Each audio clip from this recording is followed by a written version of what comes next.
하나님 말씀은 신약성경 누가복음 1장 26절부터 38절까지 말씀입니다. 신약성경 누가복음 1장 26절부터 38절까지 말씀입니다. 26절부터 37절은 제가 읽고 마지막 38절은 합독하겠습니다. 여섯째 달에 천사 가브리엘이 하나님의 보내심을 받아 갈릴리 나사렛이란 동네에 가서 다윗의 자손 요셉이라 하는 사람과 약혼한 처녀에게 이르되 그 처녀의 이름은 마리아라. 그에게 들어가 이르되 은혜를 받은 자여 평안할지어다. 주께서 너와 함께 하시도다 하니 처녀가 그 말을 듣고 놀라 이런 인사가 어찌함인가 생각하매 천사가 이르되 마리아여 무서워하지 말라. 내가 하나님께 은혜를 입었느니라. 보라, 내가 잉태하여 아들을 낳으리니 그 이름을 예수라 하라. 그가 큰 자가 되고 지극히 높으신 이의 아들이라 일컬어질 것이요 주 하나님께서 그 조상 다윗의 왕위를 그에게 주시리니 영원히 야곱의 집을 왕으로 다스리실 것이며 그 나라가 무궁하리라. 마리아가 천사에게 말하되 나는 남자를 알지 못하니 어찌 이 일이 있으리이까. 천사가 대답하여 이르되 성령이 내게 임하시고 지극히 높으신 이의 능력이 너를 덮으시리니 이러므로 낳으실 바 거룩한 이는 하나님의 아들이라 일컬어지리라. 보라, 내 친족 엘리사벳도 늙어서 아들을 배웠느니라. 본래 임신하지 못한다고 알려진 이가 이미 6달이 되었나니 대저 하나님의 모든 말씀은 능하지 못하심이 없느니라. 함께 읽습니다. 마리아가 이르되 주의 여종이오니 말씀대로 내게 이루어지리다 하매 천사가 떠나가니라. 아멘. 할렐루야. 오늘도 하나님의 은혜와 평강이 삶에 넘치시기를 그리스도의 이름으로 소망합니다. 여러분, 지금은 한 해를 돌아보고 새해를 어떻게 맞이할 것인가 기도해야 할 때입니다. 과거를 반성하는 자만이 미래를 내다볼 수 있고 미래를 계획하는 자만이 현재를 성공으로 살아가는 것입니다. 따라서 우리는 지금의 고난과 고통 때문에 좌절하거나 또 미래를 포기하는 것이 아니라 하나님의 영광과 승리를 꿈꾸며 자신에게 주어진 사명을 잘 감당해야 하는 것입니다. 오늘 보는 마리아는 그런 면에서 우리에게 좋은 모범과 교훈이 되는 인물입니다. 그녀는 성탄의 영광을 바라보고 여자로서 견디기 힘든 고통을 극복했을 뿐만 아니라 하나님의 아들의 승리를 소원하며 예수의 탄생과 또 십자가 그리고 부활의 순간에 함께 했습니다. 그러면 마리아의 신앙을 살펴봄으로써 하나님의 역사에 동참하는 길에 대해서 함께 오늘 은혜를 나눠 보려고 합니다. 첫 번째, 마리아는 하나님의 은혜를 받은 사람이었습니다. 마리아는 평범한 처녀였습니다. 스스로를 비천하다고 생각했습니다. 자신이 예수님의 어머니가 되리라는 생각도 하지 못했던 사람이었습니다. 그런 마리아가 예수님의 어머니가 될 수 있었던 것은 바로 하나님의 은혜였던 것입니다. 여러분, 기독교는 은혜의 종교입니다. 그리고 성탄은 그의 은혜의 증거가 되는 것입니다. 사도 바울은 나의 나 된 것은 하나님의 은혜다라고 고백했죠. 칼빈이란 신학자도 믿는 것도 하나님의 은혜다라고 고백을 합니다. 이런 것처럼 무조건적인 은혜로 동정녀 마리아에게 찾아오신 아기 예수는 지금도 우리에게 찾아오시는 것입니다. 결코 죄와 함께 할 수 없는 분이 죄인인 우리에게 찾아오셔서 함께 하신다고 말씀합니다. 마태복음 1장 23절은 이렇게 말합니다. 보라, 처녀가 잉태하여 아들을 낳을 것이요 그 이름은 임마누엘이라 하리라 하셨으니 이를 번역한즉 하나님이 우리와 함께 계시다 함이라. 또한 그분은 우리와 함께 하실 뿐만 아니라 12 제자처럼 우리를 하나님의 나라의 사명자로 세워주십니다. 마가복음 3장 14절 15절에 보면 이에 12를 세웠으니 이는 자기와 함께 있게 하시고 또 보내사 전도도 하며 귀신을 내쫓는 능력 권능도 가지게 하려 하심이로라. 사명의 은혜를 입은 자에게 뜻있는 고난은 있을지언정 실패는 없습니다. 그런데 우리는 하나님의 함께하면 문제도 또 고난도 없을 것이라고 생각을 합니다. 믿음의 여인 마리아에게 동정녀의 잉태의 은혜는 축복인 동시에 고난이었습니다. 그리고 영광인 동시에 사람들의 비난거리였습니다. 이처럼 하나님의 은혜를 입었음에도 고난이 다가오고 문제가 일어날 수 있다라는 것입니다. 그러나 분명히 우리가 기억해야 할 것은 고난의 때에 우리는 결코 혼자가 아니라는 사실입니다. 다니엘의 세 친구는 어떻습니까? 믿음을 지키기 위해 풀무불에 던져졌을 때 그곳은 하나님이 보호하신 곳이었습니다. 꿈과 비전의 사람인 요셉은 어떻습니까? 팔려가고 감옥에 갈 때 하나님은 언제 어디서나 그와 늘 함께 하셨습니다.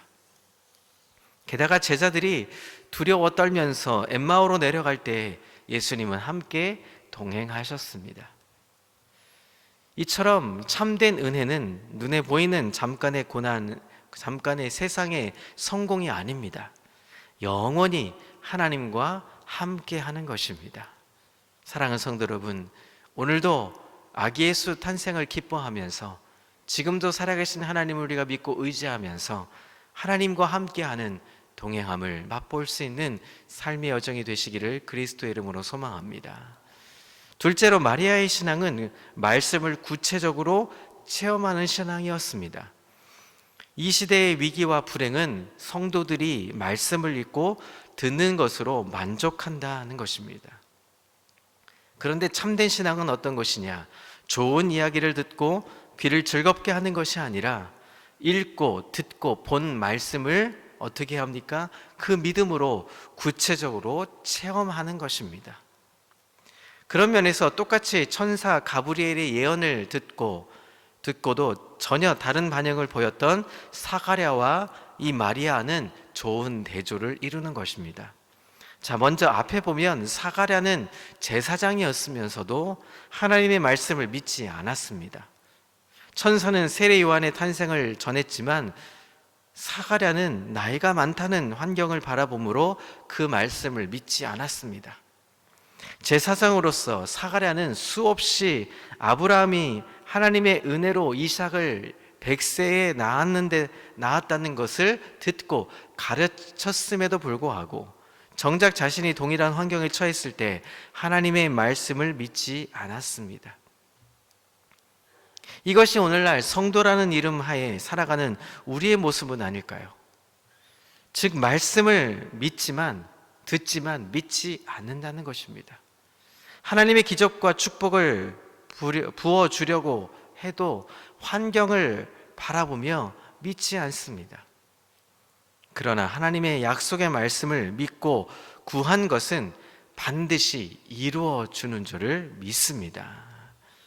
여러분, 성경은 우리에게 이렇게 말씀합니다. 그러므로 내가 너에게 말하노니 무엇이든지 기도하고 구하는 것은 받은 줄로 믿으라.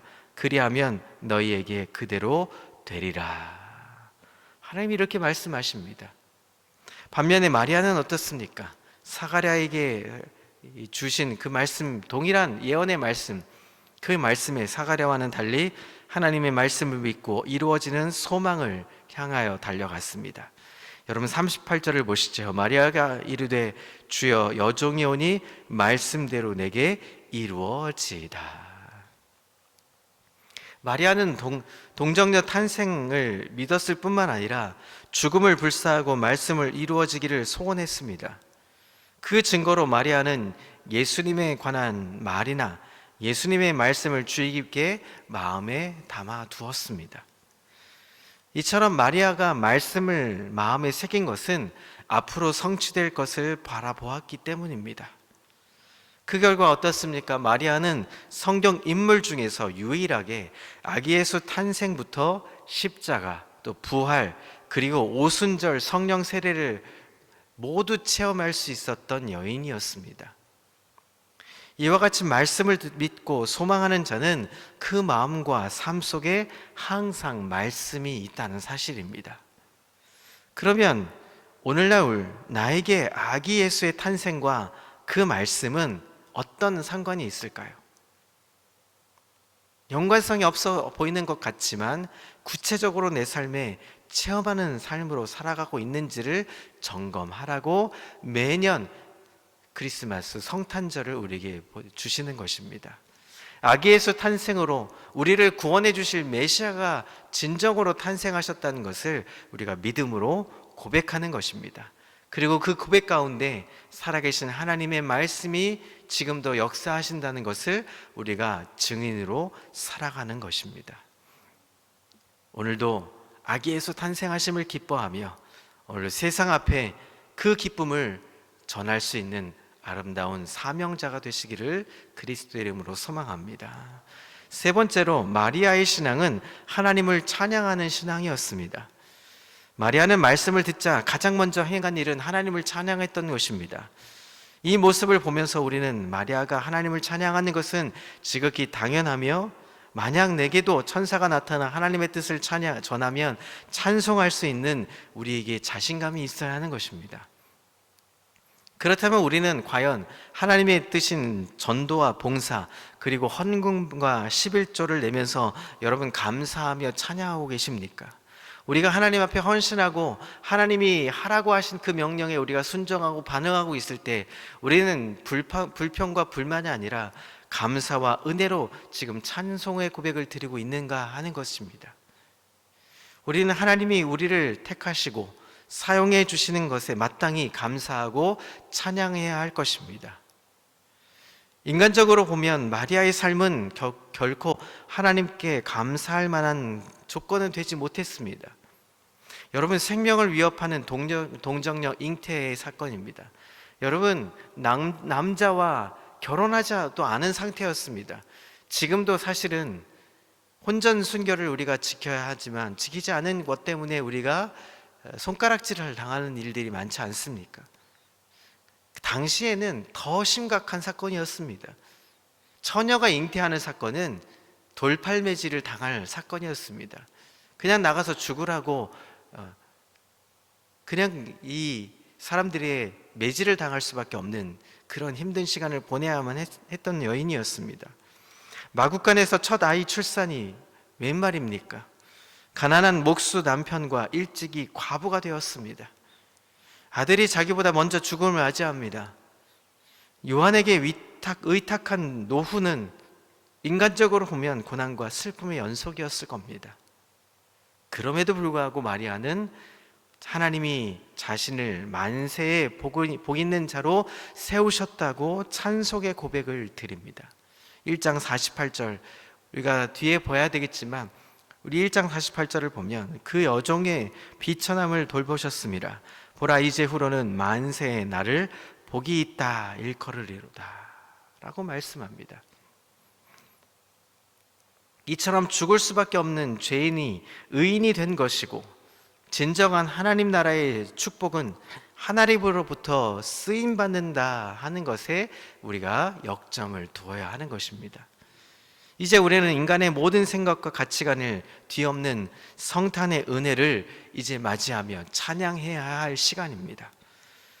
마리아의 찬양 속에서 성탄의 참된 의미를 발견하고 낮고 겸손한 자의 모습으로 오신 아기 예수를 통해서 인간의 생각과 반대되는 하나님의 섭리를 깨달아야 한다는 것입니다. 마리아는 아기 예수 오심을 권세 있는 자를 그 위에 내리치셨으며 비천한 자를 높이셨고 줄이는 자를 좋은 것으로 배불리셨으며 부자를 공수로 보내셨도다 라고 찬송의 고백을 드리고 있습니다.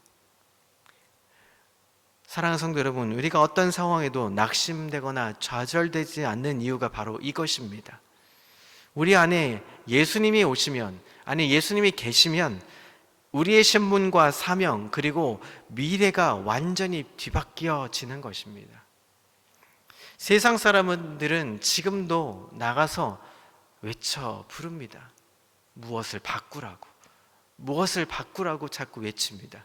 그러나 중요한 것은 이미 바뀌어졌습니다. 왜냐하면 예수님이 이 땅에 오셨기 때문입니다. 이미 세상은 바뀌었습니다. 예수님 때문에 죄인일 수밖에 없는, 죽을 수밖에 없는 인생길에서 아기 예수 탄생하심을 기뻐하며 그 믿음을 다한다면 우린 뒤바뀐 인생으로 살아가는 것입니다.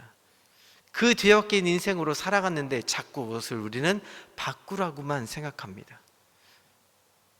사랑하는 성도 여러분, 우리에게 은혜가 있습니다. 이 은혜를 믿고 소원하는 자는 아기 예수와 함께 하면서 이 땅에서 하나님의 영광을 맛보며 살아갈 수 있는 자로 우리는 살아가는 것입니다. 우리 모두 기쁨으로 희망찬 성탄을 기대하면서 이제 내일 모레 우리가 성탄절 예배를 드릴 때 그 아기 예수 기뻐하면서 우리도 이 마리아를 본받으면서 이 모범이 되는 마리아, 이 여인의 기뻐하며 찬미의 고백을 드리는 그 모습처럼 우리도 아기 예수 탄생하심을 기뻐하며 이 땅 가운데 진정한 소망이 누구이신지, 진정한 평강의 왕이 누구이신지, 이 땅을 통치하는 것이 바로 누구이신가를 우리가 진정으로 증인으로 고백할 수 있는 삶의 여정, 증인의 모습으로 기뻐할 수 있는 한날이 되기를 그리스도의 이름으로 소망합니다. 그래서 말씀 가운데 구체적으로 삶을 실천하며 체험하며 하나님께 감사하며 찬양하는 믿음의 사람들, 우리 평강의 식구들 다 되시기를 그리스도의 이름으로 소망합니다. 기도하겠습니다. 하나님 아버지, 사랑이 풍성하신 주님, 마리아처럼 우리 모두에게도 하나님의 크신 은혜를 부어주시기를 소망합니다. 우리 모두 말씀을 구체적으로 삶에서 실천하며 체험하고 하나님께 찬송하며 감사하며 믿음의 사람 되게 해 주시기를 소망합니다. 이 땅 가운데 세상이 바뀌는 것이 아니라 하나님이 아기 예수 탄생으로 세상이 바뀌었음을 선언하며 고백하는 귀한 한날 되게 인도해 주옵소서. 감사하며 예수 그리스도의 이름으로 기도합니다. 아멘.